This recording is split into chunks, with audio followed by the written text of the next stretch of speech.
y'all, it's Maddie from the Itty Bitty Homestead Committee. I ran a poll on my community tab asking if y'all wanted to see more rabbit content or if you wanted to see other things.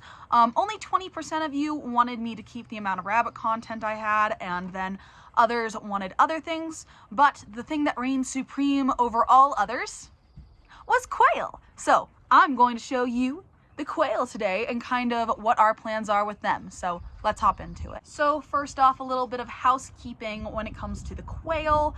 I don't really know much. I am still learning. So this isn't a do as I do kind of situation, or here's everything I know like it is with the bunnies. This is a here's what I am doing, here's what I've learned, and join me on this journey where I'm probably going to mess up a lot.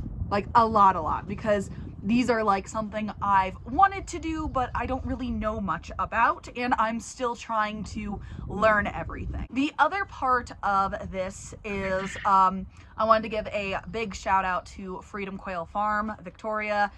She has been the one who has supplied me with a new addiction, and then has also sat and mentored me through all of this and taught me all of this, and who is continuously answering my stupid questions.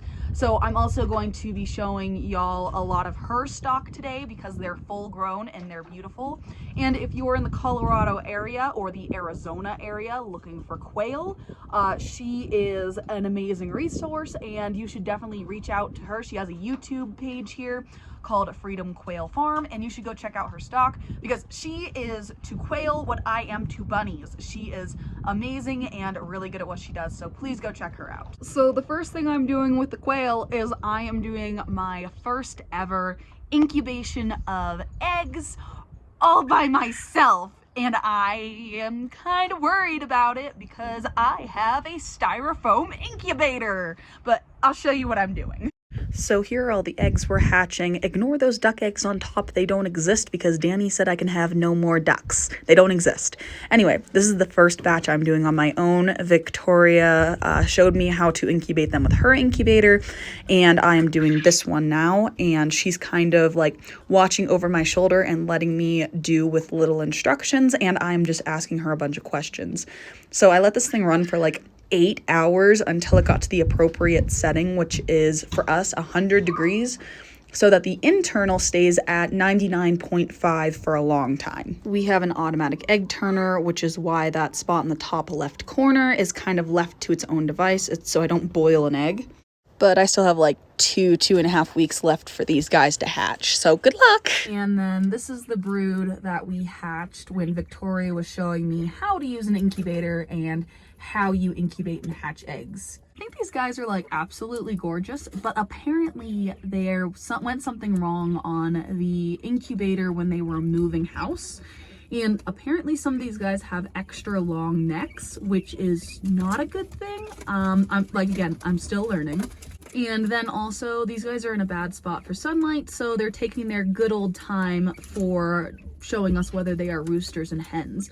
So as soon as we find out whether these are roosters or hens, we can decide who we're keeping and who we're selling and who we're eating. So hopefully they decide to tell us what they are soon and their vents develop into the appropriate sexes. And over here we have our adult pens where we have separated out a couple of different breeds. We have some jumbo wilds, some jumbo whites, and a variety of pretty birds mixed with celadon.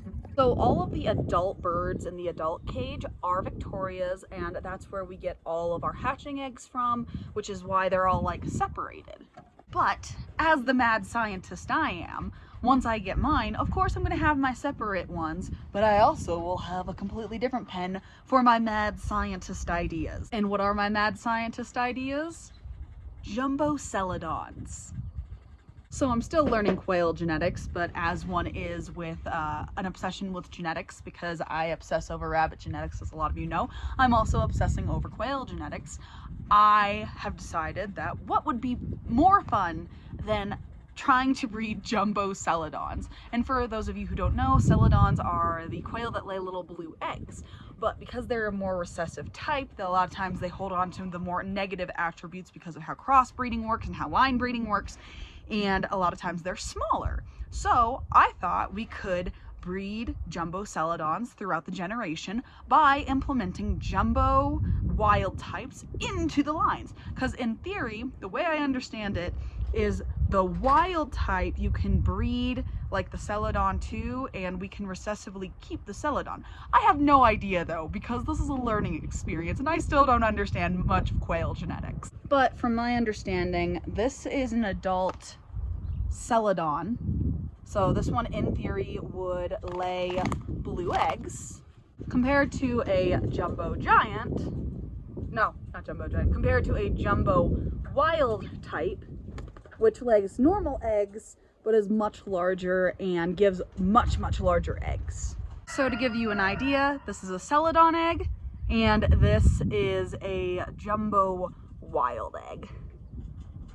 There's a very large size difference. See? So my goal is to get these guys to this size. Mad scientist moment, I know. That being said, I'll be having the 4 compartments. I'll be having my jumbo whites, the jumbo wilds, the pretty colors, and then the mad scientist cage. That way I am able to, in the future, have my pure lines that I could sell hatching eggs or babies from in the future, while also doing my mad science experiments where I'm probably going to eat most of those. Yeah, y'all asked for Quail. Did you ask for a mad scientist, Madison?